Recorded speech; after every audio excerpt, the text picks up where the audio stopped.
lean financial times in business. Anybody in here experience any lean financial times in business? Okay. Have you ever experienced that? And then how do you handle those lean times, Mr. Parrish? Okay, first I want to tell you, people may not know it, but McDonald's do fail. Owner operators do fail. But what happens is the company will send in employees who will work for McDonald's the next day and the restaurant never closes. Okay, second point, if you're in business, learn to live beneath your means. Learn to live beneath your means. That's good. All right. I try to explain and I've had some difficult times. It's been very successful. We were going into the airport. And so we knew for a year ahead of time, we were going to get 2 locations in the airport.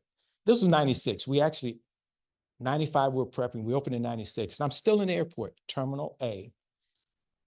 And I had hired enough people to stock 2 restaurants. So I had 2 restaurants on the outside, but I had 50 employees for each restaurant that was going into McDonald's, in the airport. But I had 2 restaurants paying for 4 restaurants of labor because they wanted to make sure we trained everybody right. And so you may not be old enough, but around that time, there was a pilot strike threatened. And Bill Clinton, when the pilot strike happened, he nullified the strike so that the US could continue. He was president. That goes way back. Bill Clinton was president. But what was happening to me, my cash was getting lower because I had 2 restaurants paying for 4, labor for 4 restaurants. And what happened is people started flying a lot less that last 2 months. And so that took a toll just on the airport. So I remember I would handwrite my checks for the bills, and I had my hierarchy, who I paid on time, paid McDonald's on time, paid the employees on time, paid the food on time. Utilities kind of slow up a little bit, uniforms slow up a little bit, landscaping. And so I had 2 stacks.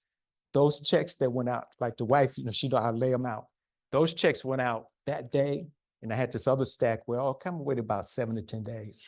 So, and I never had taken much out of the business, but that's how I did. I did slow down on vendors to stay. So I'm just saying, Hermes Ertegun, otherwise known as Nipsey Hussle, it's a marathon. It's not a sprint. It's a marathon, it's not a sprint. Hope I get some applause. I just want to quote Martin Luther King. I got some Jay-Z and some Nipsey Hussle. I try to stay relevant. You know what I mean? I try to stay relevant. What did you listen to in the car on the way here, Mr. Parrish? The story of OJ. Okay. That one. Yeah. Jay-Z. Yeah. Hey, that's a principle in there. Living rich and dying broke. So you understand the difference between rich and wealthy. You're in business to be wealthy, which is a whole different parameter than rich. Rich is a superficial, clothes, cars, credit cards, things like that.